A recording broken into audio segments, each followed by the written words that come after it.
Olá, povo de Deus, graça e paz, a paz do Senhor Jesus a todos vocês, amigos, irmãos em Cristo. Eu quero aqui compartilhar com vocês alguns momentos com a palavra de Deus, porque sabemos que a palavra é o que nos traz fortalecimento espiritual, avivamento, transformação, e só a palavra para nos manter de pé em dias tão tempestivos como o que estamos passando. Bom, a mensagem de hoje, essa breve reflexão, está concentrada no livro de Gênesis, capítulo 41, versículo 14. O texto sagrado declara que quando o rei do Egito, o faraó, o monarca de toda a terra do Egito, teve dois sonhos e ninguém, nem os magos, nem os adivinhos da sua corte, conseguiram interpretar o seu sonho, alguém se lembrou que dentro da masmorra havia um homem, um jovem, que interpretava e revelava sonhos. José. Todos vocês conhecem a história de José. A história de José começa baseado em uma promessa que Deus fez para ele. Quem não se lembra dos dois sonhos que José teve? E através desses sonhos, ao compartilhar com a sua família, ele não sabia o que estava por trás dos processos para que aquela promessa, por intermédio do sonho, fosse acontecer na sua vida. Aliás, Deus, quando Ele faz as promessas, Ele não explica como irá fazê-las. Porque todas as revelações divinas, todas as promessas que Deus faz, Ele faz de forma progressiva. Jamais Deus fala todos os processos, todos os meios, todos os mecanismos que Ele irá utilizar no decorrer da nossa história para fazer com que as suas promessas se cumpram nas nossas vidas. E o maior exemplo disso é justamente José. Deus, por intermédio de dois sonhos, disse para José que em algum momento da história, em algum país qualquer, ele seria o grande governador, não só da família, mas de uma grande terra. Só que Deus não disse para ele que ele teria que encarar os ciúmes dos seus próprios irmãos. Deus não disse para José que ele teria que enfrentar as tentativas de homicídio por parte dos próprios irmãos. Deus não disse para José que ele seria vendido como escravo a uma nação estrangeira. Deus não disse para José que ele seria acusado de uma tentativa de estupro e por causa disso seria algemado e levado preso para uma masmorra. Deus não disse para José que ele viveria esquecido por trás das grades, mas Deus disse que ele seria líder, que ele seria governador. O tempo passa. A história vai dizer que Faraó tem dois sonhos, assim como José teve.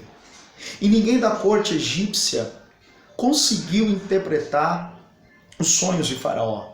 Os magos, os seus adivinhos, jamais conseguiram revelar o que estava por trás daqueles sonhos.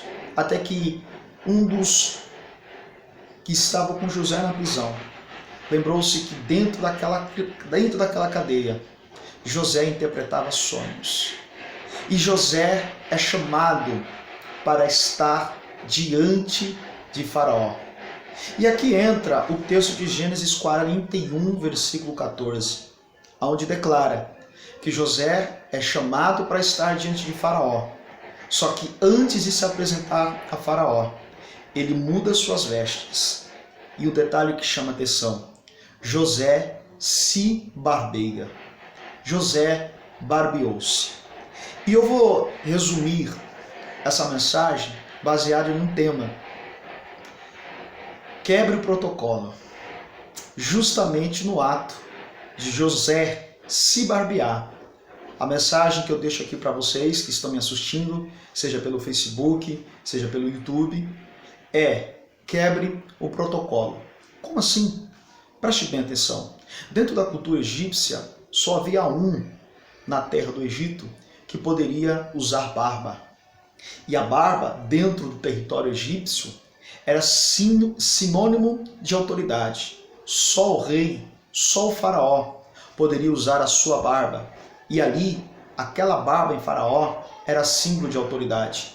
Ninguém mais dentro da corte egípcia, dentro dos territórios ou da terra do Egito, poderia usar barba, porque isso poderia soar como uma afronta ao rei Faraó, ainda mais se alguém estivesse diante dele. A primeira coisa que José fez foi mudar as suas vestes. E a segunda coisa que ele fez foi barbear-se. Preste bem atenção. Quando José se barbeia, a mensagem bíblica em Gênesis 41, versículo 14, nos traz a ideia de alguém que abre mão da tradição para não perder a bênção de Deus e as suas promessas. Como assim? José é hebreu. José, ele nasceu dentro de uma cultura onde a masculinidade está oriunda na barba. O símbolo de autoridade, desde a época de Abraão, era a barba de um hebreu. O hebreu, em hipótese nenhuma, raspava sua barba. Um hebreu, em hipótese nenhuma, tirava sua barba, porque isso fazia com que ele perdesse a sua autoridade, ou que ele estivesse transmitindo a ideia de que ele não possui autoridade. Então todo hebreu não raspa, não tira a sua barba. Mas diante da convocação de Faraó, José barbeou-se. José quebrou o protocolo. José quebrou a tradição. E quando ele permite-se, naquele momento, quebrar a tradição, ele estava com seus olhos no alvo da promessa. Deus lhe fez uma promessa. E ele sabia que aquela oportunidade era única para que ele pudesse sair e superar todos os traumas que ele havia vivido dentro daquela terra. Moral da história: quebre o protocolo, quebre a tradição. Eu não estou falando para você remover os marcos antigos, como a Bíblia diz em um livro de Provérbios. Eu não estou falando para você quebrar a liturgia. Eu não estou falando para você quebrar ou jogar fora todos os cronogramas, todos os prognósticos, todo ritual pragmático que lhe é atribuído. Não, eu não estou falando para você simplesmente quebrar a tradição. Eu estou falando que em momentos específicos, para que a promessa de Deus se cumpra na sua vida, você precisa quebrar a tradição. José, ele abriu mão da tradição para não perder a bênção de Deus. Aliás, o maior quebrador de protocolo foi o Filho de Deus. 80% dos seus milagres ele realizou em dia de sábado, quebrando o protocolo da lei dos fariseus. Ele viola de forma proposital a tradição dos homens para dizer que a necessidade, que o amor é maior, fala mais alto do que a tradição, do que a lei. Não que a lei esteja ali ou a tradição esteja ali para não ser cumprida. Muito pelo contrário. Se existem liturgias, se existe cronogramas, se existe ritual pragmático, nós devemos seguir. Ainda se tratando de vida espiritual ou de vida eclesiástica. Jamais devemos abrir mão da tradição, da liturgia, do cronograma. Mas em momentos específicos, Deus nos desafia a abrir mão da tradição, como fez José. Ele tirou a barba, ficou sem barba. Ele abriu mão da tradição para não perder a bênção de Deus. Jesus operou 80% dos seus milagres num dia de sábado. Tente imaginar uma mulher curvada há 18 anos. A tradição dizia que no dia de sábado não deveria ter nenhuma atividade. Mas Jesus, dentro da sinagoga, abre mão da tradição para resgatar uma alma que está sendo afligida por um espírito maligno. O homem no tanque de Betesda estava ali há 38 anos e o dia era sábado. Ele levanta, cura aquele homem.